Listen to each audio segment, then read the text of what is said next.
Alright everybody, well thank you again for tuning in. Steve Lippincott here again, Golf Tech Certified Coach as well as PGA Professional. Looking at your question today would be right knee flex.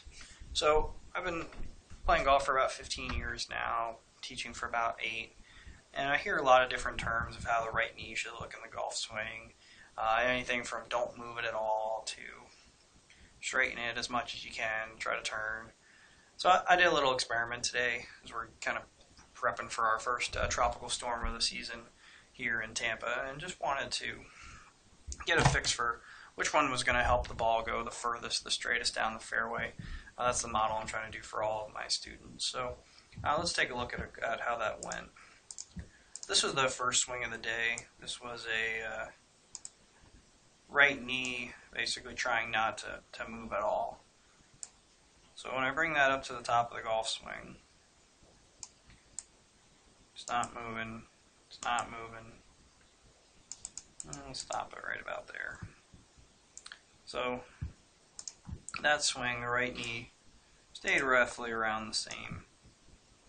Allowed me to get a little bit of a shoulder turn, not quite to the tour averages that we found at Golf Tech. And that shot for me carried 152 yards. Most of those without the flex of the knee carried in that range. I had about 5 with each of these procedures. So then I said, okay, well, let's go to the method that seems to be fairly popular, which is to try to keep the right knee extremely flexed, even over-flexing it in an effort to stop the hips from turning at all in the backstroke. Just basically to create a bigger squeeze between the shoulders and the hips. The way that was described to me when I first started trying to play competitive golf was to take the two ends of the towel and turn them away from each other. So turn your hips away from your shoulders to create the biggest stretch. That always seemed to make sense to me. So we went back up to the top here and started to dress again. I'll put that blue line on my knee. So I went back. I really tried to flex it even more. And then there's the top of my stroke. So I try to do the least amount of hip turn, most amount of shoulder turn. You can see I overflexed my knee there a little bit. I was able to get my shoulders to turn a little bit more, it looks like in that picture. I was able to carry that shot 162, so pretty happy with the distance increase there, 10 more yards, right? So then I tried method where I should let my right knee straighten, basically trying to allow for some more rotation in the backstroke. And we're following along here. We'll do the lines on the blue lines here again. So as I brought this up to the top now, trying to straighten the knee more and turn more, I got to this point in the backswing. Lots of shoulder rotation, also lots of hip rotation. Not a lot of resistance there. You don't see my shirt is stretched out. And I was able to carry this ball 172 yards, and that was pretty standard across the board. I carried most of those golf balls over 170 yards with a 7-iron. So I thought to myself, wow, great.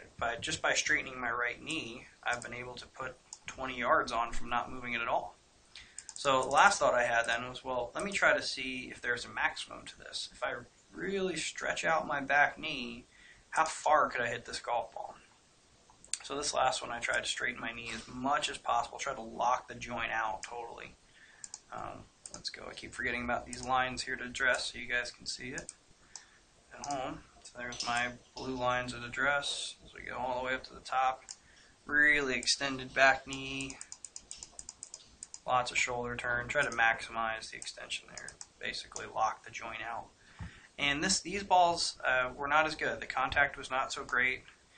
Carry these on the average roughly about 155 yards.